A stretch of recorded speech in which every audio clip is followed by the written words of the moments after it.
Hello and welcome back to the board. I'm Capt Major and this is Admiralty Reports. Admiralty Reports is your game captures with my commentary, and this is the usual Monday kind of thing, the kind of community spotlight videos.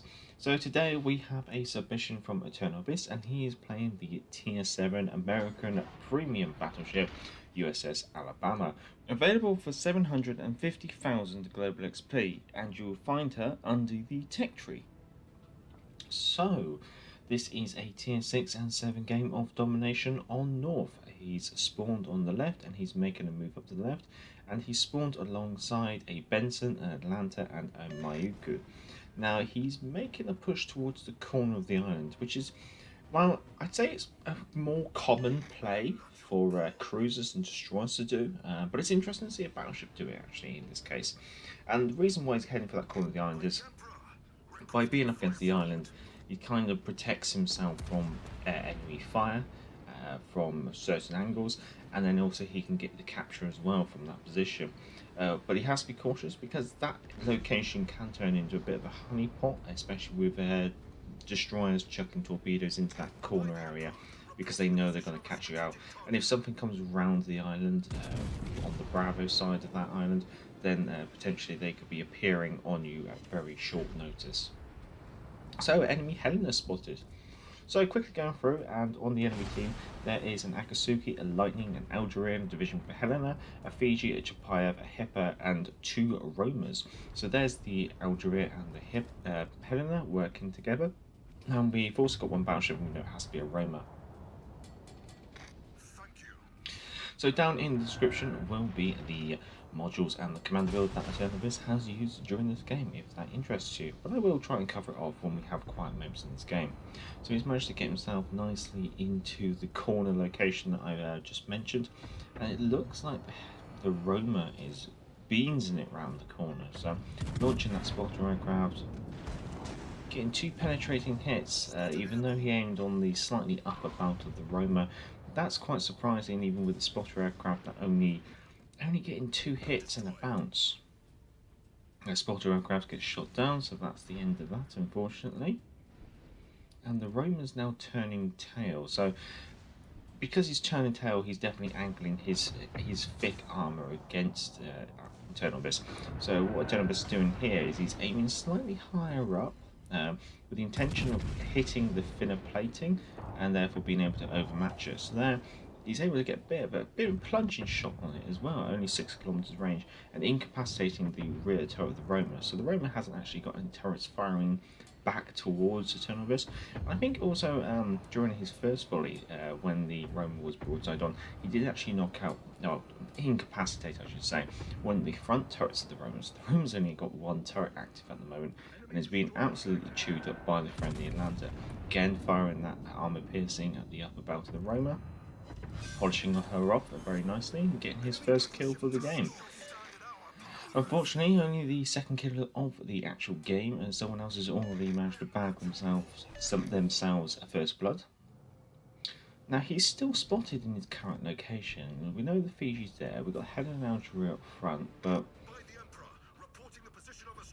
I suspect a destroyer's got nice. Oh, here we go. So some torpedoes coming in. How many we got there? 1, 2, 3, 4, 5, 6, 7 torpedoes, all in a straight line. It's got to be the Lightning.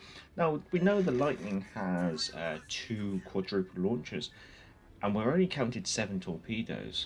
So there's got to be 1 more torpedo somewhere. Now it could be potentially maybe I've miscounted, or he's already fired that off somewhere. Or here we go, 1 lonely torpedo. So yeah, definitely the Lightning. Okay. So Algeria being caught broadside on. Fiji's now poked her nose out as well. Nice, getting a citadel and really chewing that Algeria up. So on the friendly team, there's a Benson, a Z23, a Mayuku, an Atlanta, a Kutsov, a Wichita, a now, a Roma, and a Eternal Abyss in his Alabama. It looks like the enemy resistance at the Alpha objective has, I think they've broken off is the best way to put it. So in his Alabama, he has taken the following modifications. He's taken Secondary Battery Module 2, Propulsion Module 2, Target Acquisition Systems Module 1, and Artillery Plotting Room Module 2. Commander-wise, he's gone for the Warhammer 40k Justinian Lyons, the 13th. Ooh, lightning spotted. High explosives being loaded. Very nice, good choice. Just quickly swishing it out. Lightning might have to potentially have torpedoes soon. However, that looks good. Very nice, getting ourselves our second kill with 4 penetrating hits with 16-inch high explosive rounds. That's gonna be a downer to any destroyer's day. So, sorry, I was talking about his commander build. So he's taken Justin Lyons the 13th. Now he's got him ranked 12 Legendary 2, taking the skills Celestial Blessing, Gyrating Drillbits, Marksmanship, Reaching Out XXL, and Will to Rebuild. And then inspirations wise, he's taken Cunningham, Mastery 13, and Nelson, that's the Azur Lane Nelson, Mastery 18. You're going to volley out on the Algeria, she turned up broadside on, but don't think they made their mark. We know the Fiji's up to her head inside her smokescreen. Oh no, she's left her smokescreen. This is one very brave Fiji, I have to confess. Armor piercing being loaded, flicking at that rear turret. Partially having to be slightly cautious because we do have the Roma off to our one Citadel devastating strike, and there goes the Fiji. So that's the thing I was possibly concerned about, was the Roma being on his broadside, but the Roma seems to be completely distracted by the fire spamming Atlanta, therefore actually buying Eternibus a bit of a flexi room. Oh, here come enemy torpedoes, but it looks like it's one hit and flooded, but quickly repaired. Catching the Roma broadside on now. But not dealing a lot of damage with that volley. The Emperor smiles upon us. Well, it's time to start making the push towards the Bravo Cap as the enemy capture the Charlie Cap. Shouldn't be too long until the Roma's gone. So just got to keep your eyes out. So on the enemy team, we know they've definitely got an Akatsuki left. There goes the Roma, very nice. Ah, the Eldar is still alive. And the Chapayev. Well, it looks like a friendly cruiser's capturing the Bravo Cap, so you might as well let the cruiser get the cap. I don't think you're going to be getting in there anytime quick, so nicely flick it out. Take a look at the enemy teams. Ooh, Citadel on the Chapayev as well, removing a large chunk of her health and earning yourself a high caliber as well.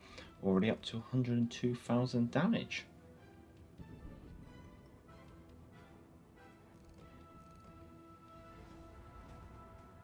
Getting those shells lined up. Seems like the Chapayev is unawares to the kind of smacking he's going to be taking.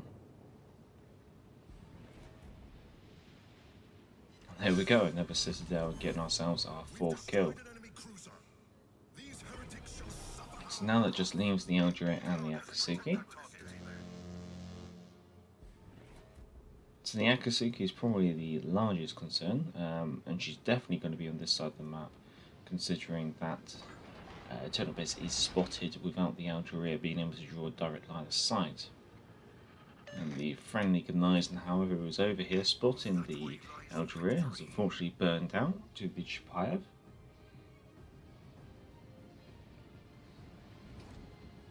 There's the Algeria. Getting that volley out, downrange, very nice. Just got to be cautious. There's the Akatsuki's torpedoes. However, getting a Citadel and getting another kill, getting himself a Kraken.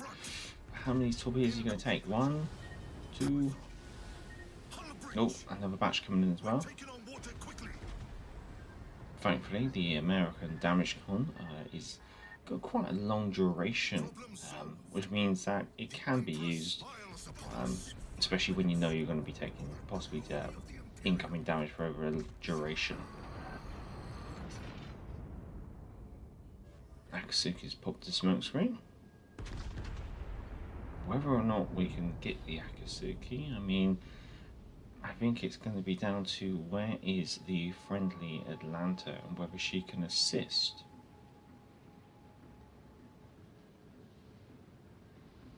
High explosives loaded though. Our victory is in sight. Oh, there she is. Volley down range. And pop goes the Weasel, getting ourselves our 6th kill. Enemy destroyer blown up. No mercy. Well, here we are at the end screen. So 126,000 damage, 6 kills, 5 citadels, 40 hits on target. Very nice, very nice. Get himself a devastating strike, a high caliber, and a Kraken Unleashed. So quite nice to see the Alabama out there, and also to just get the voice lines from the Warhammer 40k commanders. They're always quite amusing to listen to every now and then.